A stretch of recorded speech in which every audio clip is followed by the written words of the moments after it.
Thank you very much, ladies and gentlemen. I will start this briefing with political statements first, and I want to congratulate the country we are visiting now, Uzbekistan, on the undeniable results that Uzbekistan has achieved in recent years. I think that you yourselves, who are here with us, must have seen with your own eyes the enormous progress that has been made in this country. I suspect more and more that we will have to talk in Europe about reforming our political system, which is based on free democratic elections, so that we can be competitive. Because the path chosen by Uzbekistan, the path chosen by Vietnam, the path chosen by China, is an extremely economically efficient path. And we will have a problem competing with these countries in a while. And we can see this when we compare different numbers, different parameters of individual countries. So I have to congratulate Uzbekistan once again on the results achieved under the leadership of the president, who is very far-sighted and wisely leading this country. As for Uzbekistan, it is the country that is the largest in Central Asia in terms of population. It also has the second strongest economy. And we must realize that it plays an important role for stability in this region. If we Slovaks are smart, Uzbekistan can be our gateway to Afghanistan and other countries in this region. It's up to us, whether we are ready to cooperate or not. I believe that the steps we have taken today are decisive, because the conversation with the president was unfailingly open and constructive. And at the same time, the business forum that we have just opened confirms that Slovak companies are already working on successful projects, and these projects can be continued. I will not go into all areas, but I will mention, for example, one Slovak company that has leased 500 hectares of agricultural land here, and it wants to grow rice on this land first, and then continue with agricultural production. The president has made it very clear that he is ready to provide Slovak companies with significantly more land if they are interested in farming here in this country on a 50-50 basis, so that it is mutually beneficial. This is a country that is developing the automotive industry. However, it is not only cars that we produce in Slovakia, but there is also American production, Chinese production. Therefore, companies that work in the automotive industry in Slovakia can find a huge space here. I am very glad that a representative of the Slovak company Matador was here, who signed the relevant agreements for it. Then there is the area of water management. Uzbekistan is interested in our plight in terms of dam management, in terms of various forecasts of drought, flash floods, maybe even avalanches, since it's a country that also encounters this phenomenon. We have submitted a specific proposal to the government here in Uzbekistan, a consortium from Slovakia that wants to work in this area. We have paid a huge amount of attention to energy because Uzbekistan wants to start building a nuclear power plant. Since Uzbekistan is a country that can make its own decisions regarding the technology it wants to use, it will certainly be Russian technology that will be used primarily here in Uzbekistan. And since we have 5 operational reactors in Slovakia, and we are completing a 6th, Slovakia with its expertise can be an excellent partner for Uzbekistan when it comes to cooperation in the field of nuclear energy. It is not only energy from the perspective of electricity production, but it is also a question of regulation. That is why the chairman of the regulatory authority was here with us today, because this area is also becoming important in this region of the world. We devoted a large part of our conversation with the president to the arms industry. We both hold the view that if defense spending is to be increased, it cannot end up in a situation where we increase defense spending at the expense of other areas and then buy weapons in the USA or Israel. Our duty is to produce as much as possible at home. We have presented to the president and the government segments of our weapons production, which is starting to be very successful. I would like to remind you that in 2024, arms production in Slovakia contributed more than 1.1 billion euros to GDP, and we expect that in 2025, it will be 1.5 billion euros. If we succeed in joint projects, such as ammunition loaders, which we discussed with the president. If we could succeed in joint projects for the modernization of tanks of the T-type or infantry fighting vehicles, then this volume of resources could be even greater.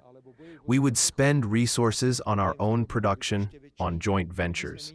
And since here in Uzbekistan they have a large army, therefore all with weapons of Russian origin or former Soviet origin, the prerequisites for Slovak companies are maximum, which we may not even be able to imagine. The president also opened other topics related to cooperation in the field of pharmaceuticals. Then there is the field of metallurgy, because there is a ferroalloy company from Slovakia that wants to invest 50 million in the production of these ferroalloys. We have companies here that are ready to cooperate in the field of transport. It is a company that supplies scales for highways. Then there are various systems for airports. I myself was surprised by how many Slovak companies are already active here. We invited another 30 Slovak companies that were here, and I see that they communicate very lively, cooperate very lively, and look for opportunities beyond this country. There is also the area of interpersonal and human relations, and we were very surprised by the proposal of Uzbekistan, which says that since it has almost 40 million inhabitants, it is ready to provide 200,000 workers who could work abroad. Slovakia alone needs 150,000 qualified working CEOs.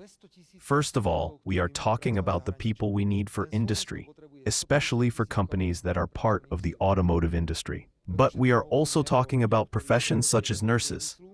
There is already a model developed in Uzbekistan together with Germany, who are preparing specific professions directly on the territory of Uzbekistan. We want to go into this. I have to thank our embassy here in Uzbekistan, which is working very hard in increasing the number of job offers. In 2024, the Slovak embassy issued almost 3,000 work invitations for citizens of Uzbekistan working in Slovakia. The previous year, it was only 1,000. And the pressure will be even greater because there is a huge interest in foreign labor, because in Slovakia, anyone who wants to work can work. Only those who don't want to work are not working. That's why it's obvious that we will have to rely on legal migration. That's why we will talk very intensively with the government of Uzbekistan about how to prepare various workplaces here, where employees will be prepared who would be suitable for Slovak industry, for Slovak services, and areas where we really need this workforce. Of course, we would be very happy if there was a cultural exchange. I will suggest to the Minister of Culture that we organize a day of Uzbek culture in Slovakia, a day of Slovak culture here in Uzbekistan. Overall, it is a country in Central Asia that is a great prospect for Slovakia. So everyone, we have no issues that would bother us. None. This is not what we would call a political agenda. This is a sovereign country that conducts its own sovereign foreign policy. I respect them for that, and I admire them for the style of politics that they conduct. You know, I try to conduct a sovereign foreign policy. It is not very easy in the EU conditions, because as soon as you have a different opinion than the one political opinion that is mandatory, they talk to you, they threaten you that you will be punished if you behave differently. Therefore, I consider it very right that in the framework of politics on all four sides of the world, last week we were in Italy, and today we visited Uzbekistan. We continue here tomorrow. There is a huge investment forum. Tomorrow we will meet with the Speaker of the Senate, and then we will go on to Kazakhstan, where we also expect similar opportunities and possibilities as we see here in Uzbekistan. So I say this completely honestly and seriously. Many thanks, great admiration for what this country has achieved, and maybe I would recommend it to others who are so in love with themselves in that EU. You know, the EU is in love with itself. It thinks it is the wisest, the most beautiful, the best, that it can give out wisdom, that it can teach. If we just looked around the world a little bit, the world is diverse and gives us a huge number of examples. I think there is something inspiring here in Uzbekistan, and we have to look at these things with respect and awe. And if it would work for us, I would be happy if we accepted it. No, we mean when it comes to hiring employees in the areas that Slovakia needs. I thank Mr. President, Mr. Prime Minister for the incredible openness in the talks, for the hospitality. You had the opportunity to see the way we were received here in Uzbekistan. The overall atmosphere is such that the entire Slovak delegation is internally dissatisfied with the way we were received, even in the face of obstacles, especially with the approach to us, because it is evident that the Uzbek side is interested. This is not supposed to be a fairy tale. This is supposed to be a realistic economic story that matters to both Uzbekistan and Slovakia.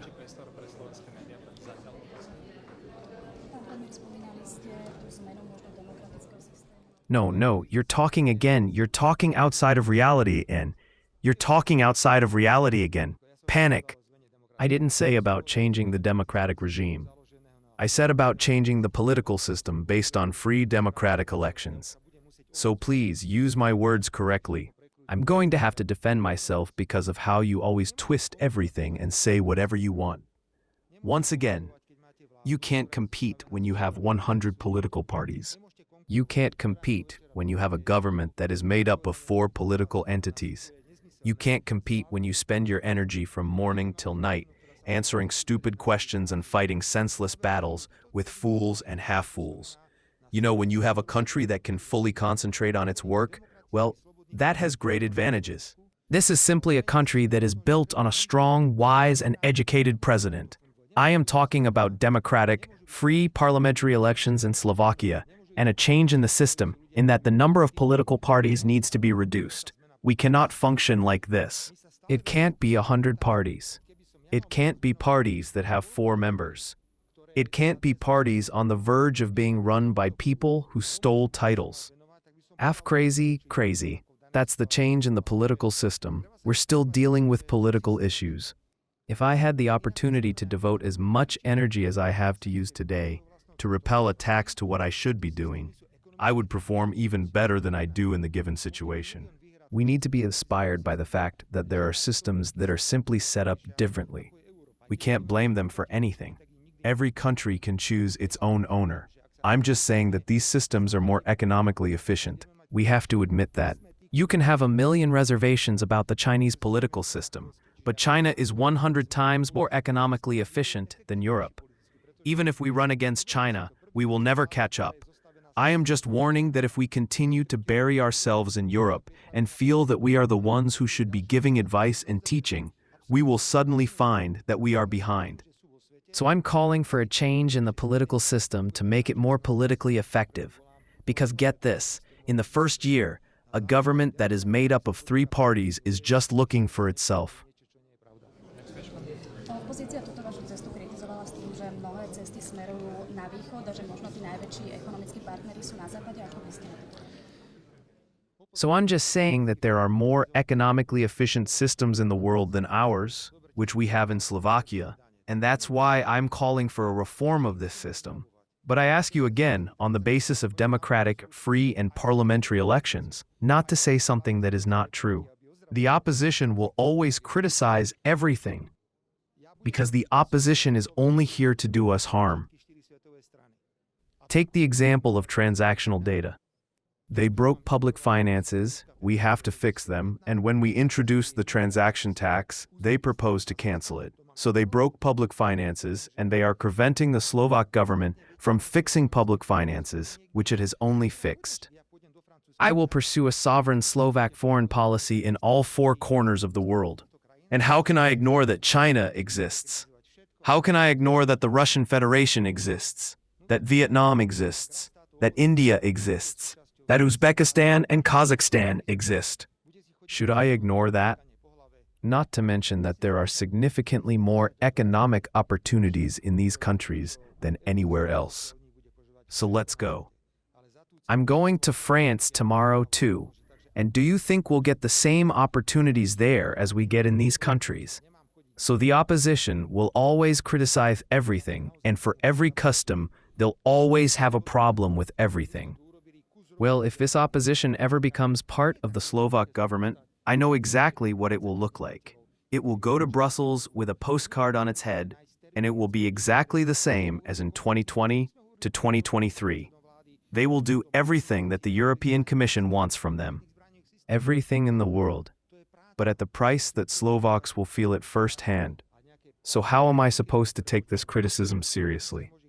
How am I supposed to take the opposition's criticism seriously that I shouldn't go to the East? So where am I supposed to go? I really seem to understand that now. My duty is to open the doors. We've done a lot of work here, the rector said today. It's not that easy to get 30 companies, 30 entrepreneurs here. Uzbekistan and Slovakia are now strategic partners. What can you say about the importance of this? Those companies are already operating here. It's not so easy to find dates for joint meetings, to talk about specific things. We talked today at a meeting with the Prime Minister, for example, about the modernization of some weapons systems. Specific weapon systems, that's a job, that's work. This is not nonsense at press conferences and some empty rants that we hear from the opposition. So the opposition can shout slogans from all over the world. And we will always go where there are economic opportunities and where there are people who want to have fun with us. You know very well that we are currently negotiating with Westinghouse regarding the nuclear reactor. I believe that we are pursuing a sovereign foreign policy. I will not deviate from this path, and the opposition may howl like a hawk. Uzbekistan and Slovak partnership. What can you say about the excellence at the same time? There were some attacks from lower-ranking politicians from Slovakia, but by signing the strategic partnership agreement, we raised it to a level that forces us to engage in a more intensive political dialogue. And this is not a political dialogue for the sake of dealing with political issues. We are dealing with purely economic cooperation, which should be mutually beneficial. This is a strategic partnership that simply forces us to be closer to each other and to talk more and communicate more.